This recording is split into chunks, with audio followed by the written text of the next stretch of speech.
We've been studying the book of Ruth, our series, Following Jesus. And this is the last sermon in this series. We're going to finish the book of Ruth today. And I'd like to speak to you about really what this book's all about, the greatest miracle in the universe. If you were to say what the greatest miracle in the universe was, what would you call it? What would you say it was? What do you think? The resurrection. Pretty big miracle, isn't it? Come back from the dead. What's the greatest miracle in the universe? Everybody gets an opinion. Doesn't mean you're right. God what? God save me. I would say the greatest miracle in the universe is God's love for me and for you. God saved us. Well, that's unbelievable that God, the creator of everything, King of kings, Lord of lords, would come and love us. That's what this little book is about. As we study this book and as we study Boaz and Ruth, what you're going to see in here is Jesus and His church. You're going to see Jesus and us. And He loves us for no particular reason. And I think that's a miracle. All right, we're going to talk about this last chapter, well, the last two chapters. But before we do that, I'm going to have to show you something and explain to you just a couple of things so that we can catch the last part of this book. We're going to talk about, for just a minute, we're going to study two things. We're going to study kinsman redeemer. Kinsman.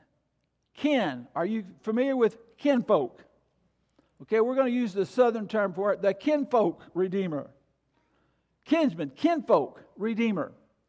Okay, now in Leviticus chapter 25, God's going to talk about that for just a moment. Leviticus 25, starting with verse 25, He's going to tell us what a kinsman redeemer is. The land shall not be sold permanently, for the land is mine. God says, I own it. The land shall not be sold permanently, the land is mine, for you are strangers and sojourners with me. And in all the land of your possession you shall grant redemption of the land. If one of your brethren becomes poor and has sold some of his possession, and if his redeeming relatives come to redeem it, to buy it, then he may redeem it for what his brother sold. Or if the man has no one to redeem it, he himself becomes able to redeem it. Then let him count the years since its sale. We'll talk about that in just a minute. And restore the remainder to the man to whom he sold it, that he may return to his possession. All right, now let's talk about what this means for just a minute. This is a biblical law in Leviticus. It's called the kinsman redeemer law. And what it says is, if you get poor, if you lose your land, you make a bad investment and you can't pay for your land and you lose your land, then if you've got a relative who has enough money, he can come and buy your land. In fact, he gets first shot at buying the land. Now, if he's a really good guy, if he's a really good relative, if he's a really neat kind of kinsman, then he can buy the land and give it back to you. Now, that's the kind of relative I want. Okay, now we're going to see this in just a minute. Now, here's what God says. You don't own the land. Israel, you don't own the land. The land of Israel is mine. Every 50 years, God has what He calls a year of Jubilee. And after every 50 years, all the land reverts back to its original owners. Now, most of the original owners are dead, but their family, it reverts back to the family. So after 50 years, it reverts back to the family. Now, if you're going to sell that land to another Israelite, if it's only 2 years till Jubilee, that land's not worth as much as it is if it's 30 years from Jubilee. So if you're going to buy the land and you got 30 years left on it, then it's worth a whole lot more. You have to pay a whole lot more. But if you only got 2 years to Jubilee, you don't have to pay near as much to buy the land. Does that make sense? Because God says, that land is mine. Now, this gets interesting. Satan stole our land. We gave it to him, actually, but he tricked us out of it. He tricked us out of our land. And then he comes back and he tells Jesus, all this is mine, but if you'll worship me, I'll give it to you. Now, he lied. God owns it. Now, he's got it for a while because we gave it to him, but it's still God's. God owns it. That's very important because Jesus is going to come back and give it back to us in a little bit. We're going to talk about that in a little bit, but God owns it. But every 50 years, it would revert back to the original family. So if there's only 2 years left on it, you don't owe as much. You don't buy it. It's not worth as much. Does that make sense? Now, there's another one that's real important, and this is called levirate marriage, and we're going to go to Deuteronomy 25 on this. So if you go with me, put it on the screen. Leviticus chapter 25. We're going to read this. Deuteronomy chapter 25. And we're going to read this, and I'm going to put a chart up there. If you'll put a chart up in just a minute when we read it. There's 4 things about levirate marriage. We're going to study that in just a second. If brothers dwell together, and one of them dies and has no son. Now, the Pharisees are going to come to Jesus in the New Testament, and they're going to bring this up to him and say, whose wife is she in the resurrection? Because he had 7 brothers, and they all died, one after another. And Jesus is going to respond to that. But here's where it comes from right here. If brothers dwell together, and one of them dies and has no son, and the widow of the dead man shall not be married to a stranger outside the family. Because the family is everything. The family gets the land, the family gets the inheritance, the family gets everything. So he has no son. The widow of the dead man shall not be married to a stranger outside the family. Her husband's brother-in-law, shall go into her and take her as his wife and perform the duty of a husband's brother to her. And it shall be that the firstborn son which she bears will succeed to the name of the dead brother, and that his name may not be blotted out of Israel. It's called levirate marriage. Okay, now there's 4 very important rules that go with this levirate marriage. These rules cannot be broken in levirate marriage. The reason we don't know a whole lot about what levirate marriage is because that's a Latin word, levirate. It means brother-in-law. But if you're a theologian and you want to be really smart and make it sound really good, you're going to call this not the brother-in-law rule, but the levirate rule. Why? Because Latin sounds cool. And if you're a theologian, you want to kind of make people think that you know a whole lot, right? So we're going to talk about levirate marriage today. This side, I'm going to describe it to you as a brother-in-law marriage. You know why? These aren't theologians over here. Just look at them. Levirate marriage. 4 rules. Number 1, he had to be a relative. He had to be a kinsman redeemer.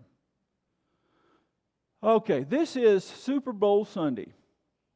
So I'm going to use this illustration. You can be a football player, but not an NFL player. But you can't be an NFL player and not be a football player. Does that make sense? Let me say it one more time because it didn't make sense to some of you. You can be a football player, but not an NFL player. You can be high school or college, but not NFL. You can be a street football player. You can be a football player and not be an NFL player. But if you're an NFL player, all of them are football players. Right? You can be a kinsman redeemer and not a leverage marriage. But if you're a leverage marriage, you have to be a kinsman redeemer. Does that make sense? Okay, so here's where we're going with this. The first rule of levirate marriage is you had to be a kinsman redeemer. You had to be a relative. You have to be a kinsman redeemer. Not all kinsman redeemers have to marry them. They can come in and buy the land. They can give it back to them or not, but they have first out the land and they can buy the land. They don't have to marry them. So you can be a kinsman redeemer and not a levirate marriage. But if you do go to levirate marriage, you have to be a kinsman redeemer. Okay? That make sense?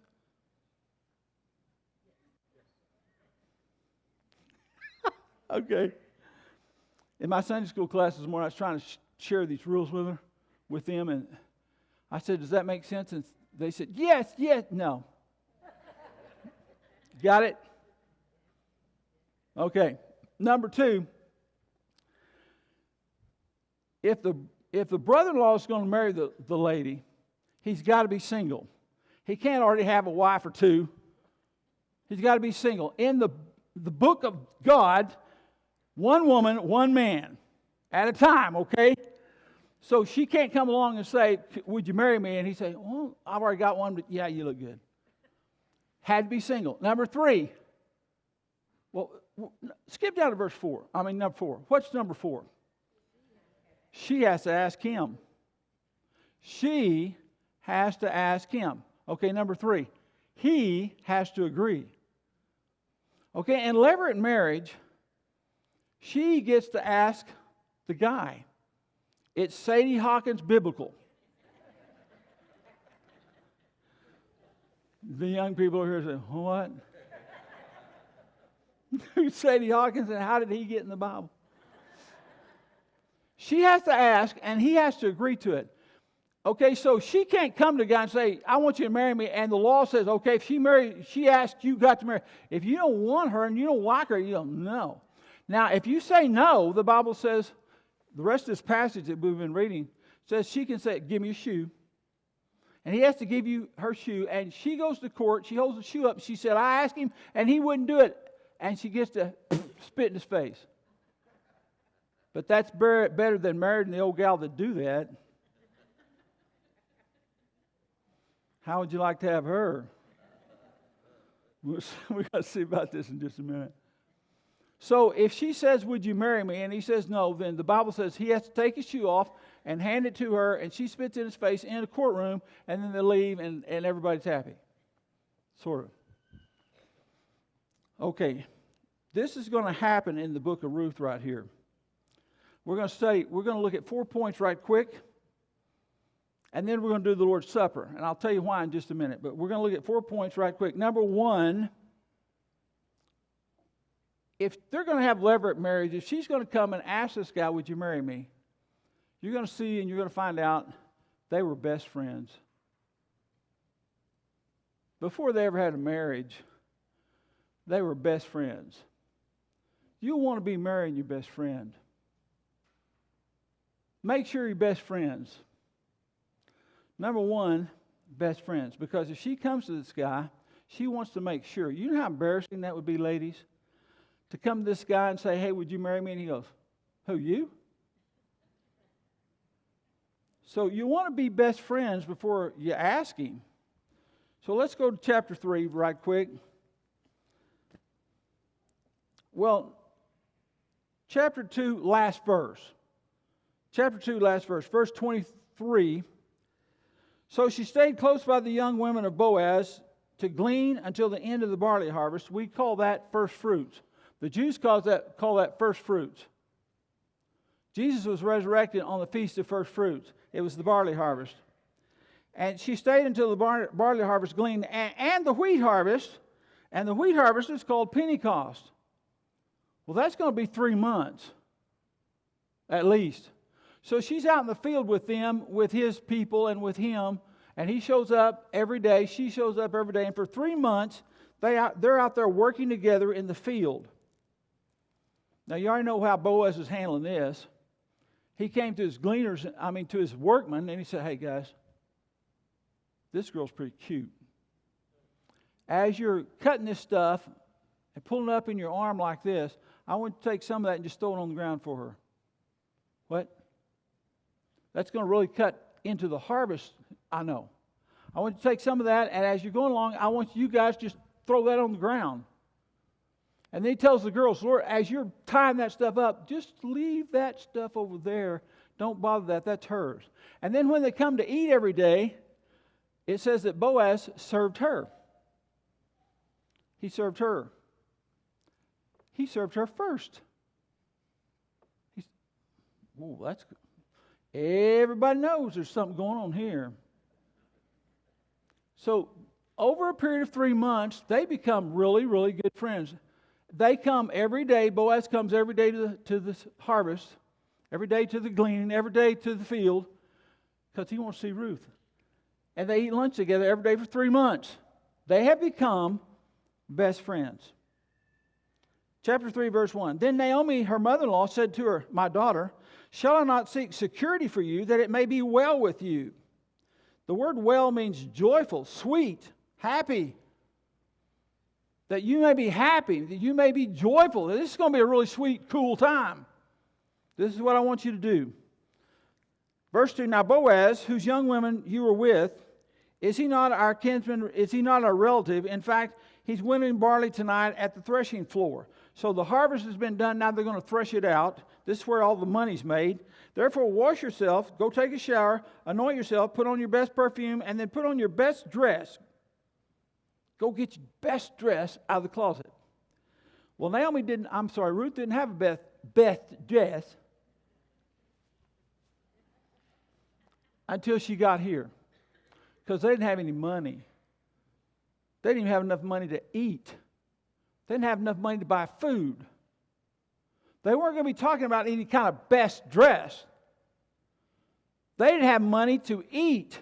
And when they got back, Naomi had owned a house, but this other relative had taken the house and taken her field, and somebody's living in the house. It could be the relative. And when she got back, somebody's living in her house. She didn't have food to eat. There wasn't any best dress.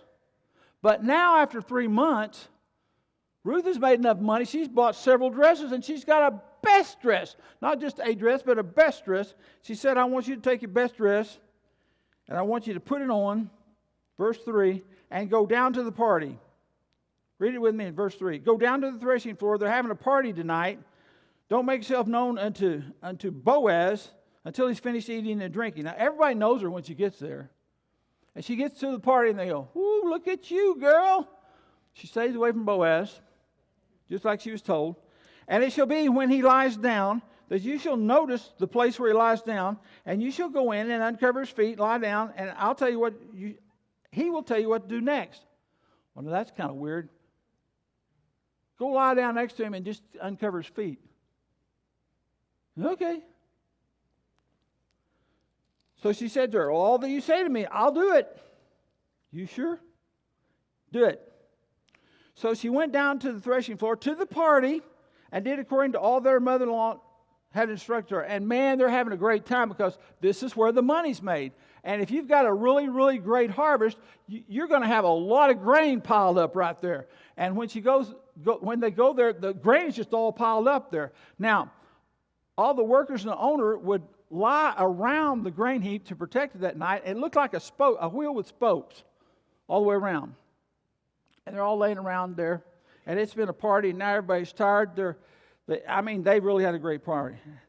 And when Boaz had eaten and drunk, and his heart was cheerful, he was merry, he went to lie down at the end of the heap of grain, and she came softly and uncovered his feet and lay down. So what happens is, here's the spokes, all the workers laying there, spoked out like this, and she comes and lays perpendicular to his feet. That's why she can reach the covers over his feet.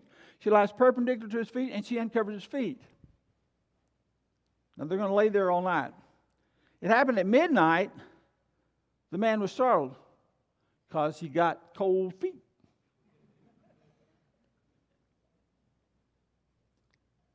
Because she'd uncovered his feet, and he turned himself, and there was a woman lying at his feet. Well, that would be a little disconcerting.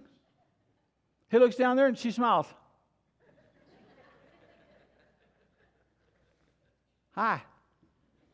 He said, verse 9, who are you? And she says, it's me, Ruth. Shh. That's not in King James. Your maidservant.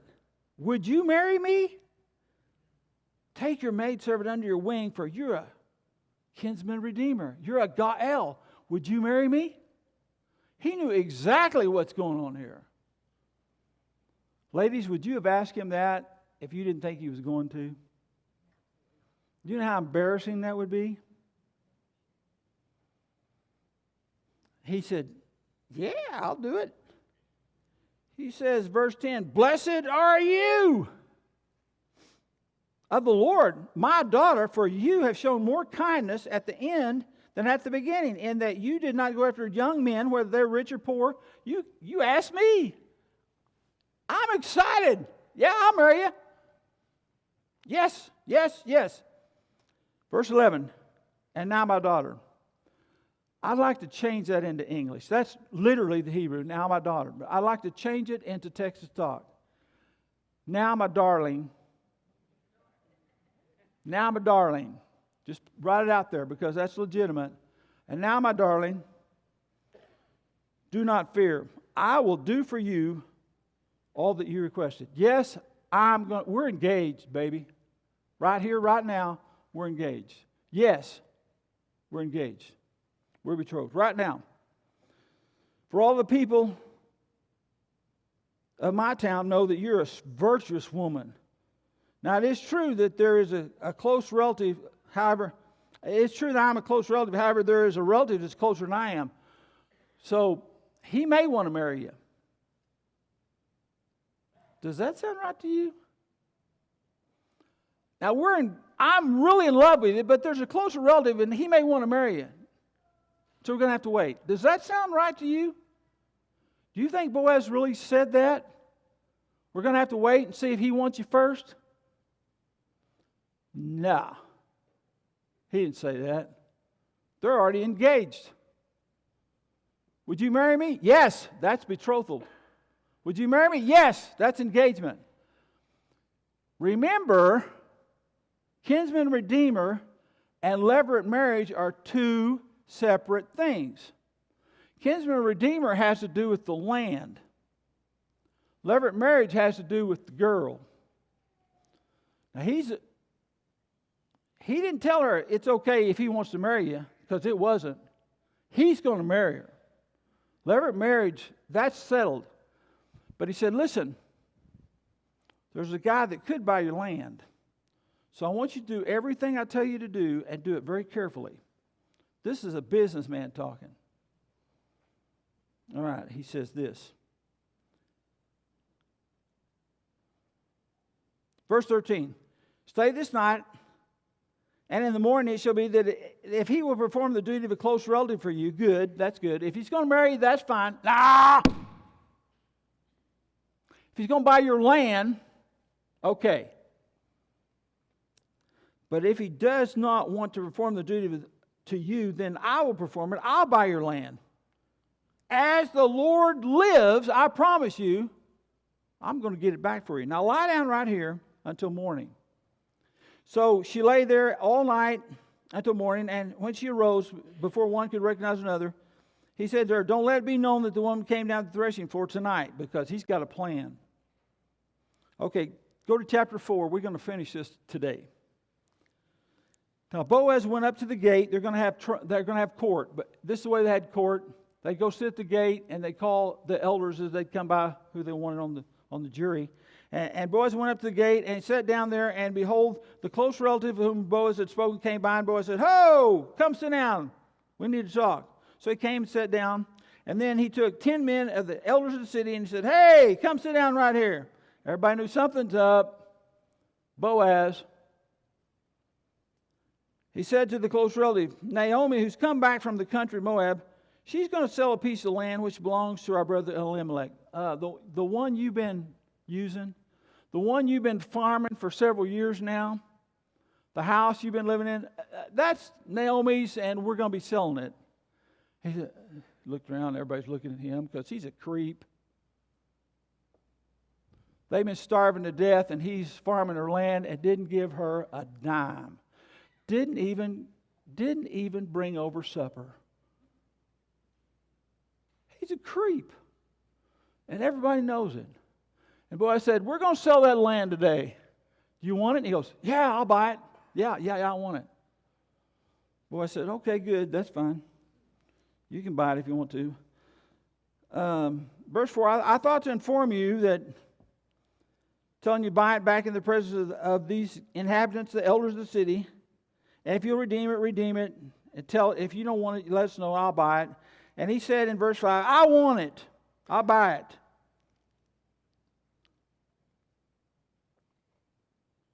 Verse 5, Boaz said, "Oh, by the way, when you buy the land, You're going to have to take care of Ruth until she gets married or dies. She gets married, you don't have to take care of her anymore, but she's part of our family. And if she dies, that's taken care of. But you're going to have to take care of her until she gets married. He said, oh, nobody's going to marry her. She's a Moabitess. She's not even Jewish. She doesn't have a right to inheritance.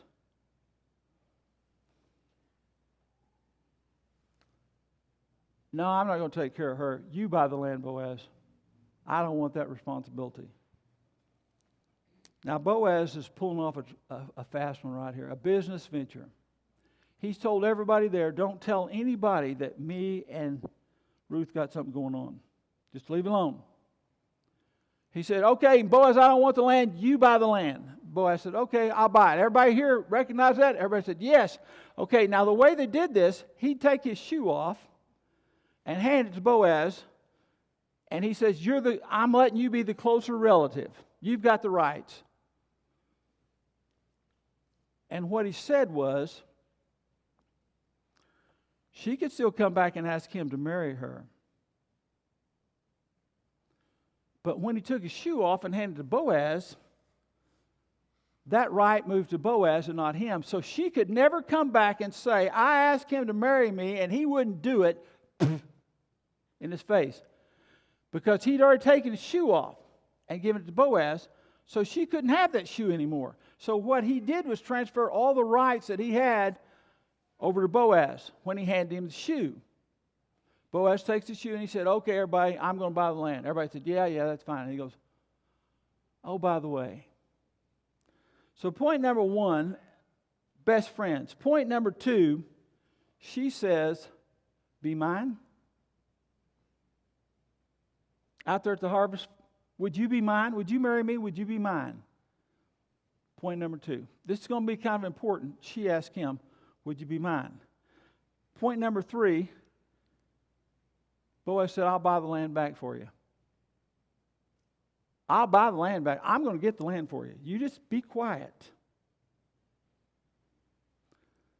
Boaz said, all right, I'll buy the land. Everybody agree with that? Everybody said, yeah. He said, okay, I bought the land. Point number four, by the way, we're getting married.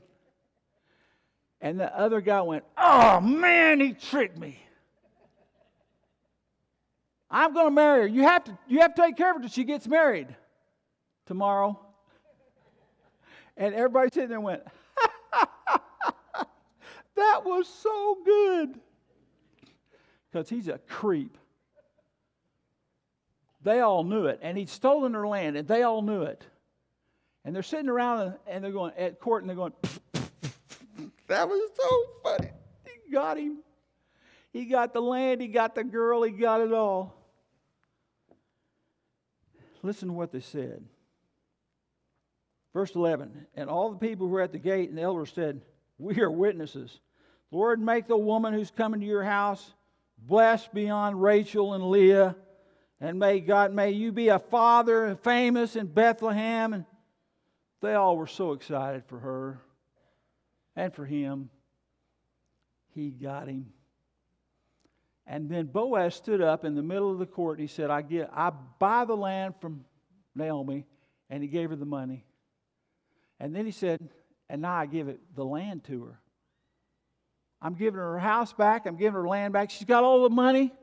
I'm giving the money to her. I'm giving the house to her. I'm giving the land to her. It's all hers. And I'm taking the girl. And she's coming to live with me. Now, the reason this is so cool and so important is because this is a picture of Jesus and us. And the devil done stole our land. He done took it away. Bad English, good theology. He done took it away from us. He tricked us and he took our land. He took the earth and he claims it for himself. And we're in terrible shape. I'm not going to be able to get through this, I don't think. What my God did for me and what he did for you.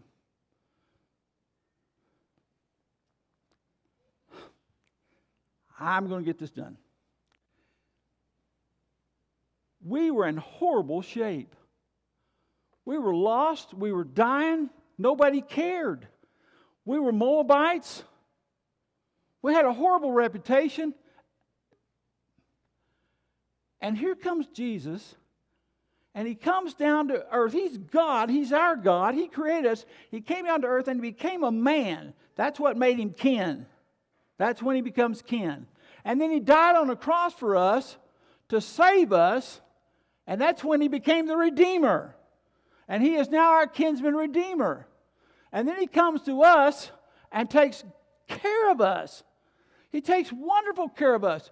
He is such a protector. That's why I know Boaz was a Medal of Honor. And that word that I've been telling you about means of the army. He was a Medal of Honor, a great hero of the army. That's why I know it means that, because he's a picture of Jesus Christ. And Jesus Christ is the hero and the leader of the armies of heaven. The all-powerful God that no one can approach is taking care of me and you. He's protecting us. I think we've got 3 things up there. He's protecting us. He's providing for us. And He gives us His position, His name, His authority. He gives it to us. Boaz, to protect your provision, position. That's what Jesus did for us. Now, we've got to ask Him, would you be my Savior? He already was, but we've got to accept that. And she asked Boaz, would you be my Savior? Would you be my husband? Would you be my friend and my lover? And he said, oh, I already am. Yeah, we're engaged. That's what He did for us. There was absolutely no hope. There was no solution to this, except for that one guy, Boaz. The hero, wealthy. And here comes Jesus, and He says this, I want you. I love you. Now, there's only one solution to this thing, and He died for me.